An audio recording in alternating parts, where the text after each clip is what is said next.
purest of the evangelical conservatives in the race, and maybe he is. And this is just another step along that way.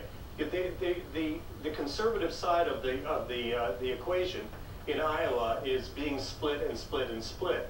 And I think Romney may be making a little headway. I think Santorum's making a lot of headway. I don't think Bachman's going to do much. But every one of those votes, that every time somebody decides they want to go to a Perry or a Santorum, that comes right out of Newt's hide. And I think that's one of the reasons that we're seeing this drop. Perry is not going to be the nominee either.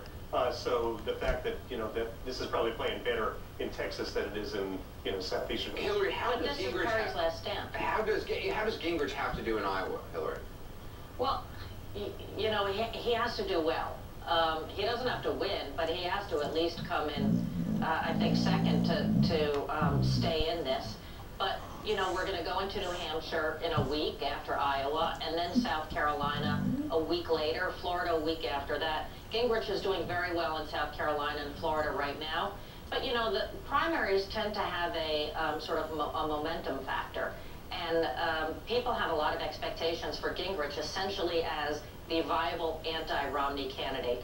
If Ron Paul ends up winning Iowa, I frankly think that Iowa gets dismissed and it all just moves to the next three caucuses to really determine it. We'll be there again in 4 years, I think, because it's just what we do. But, it reminds me very much of the Thompson campaign 4 years ago, Hillary, of which I was a member, where we came in third, just barely beating out John McCain. It wasn't quite bad enough to drop out then, which I think would have been a little bit easier.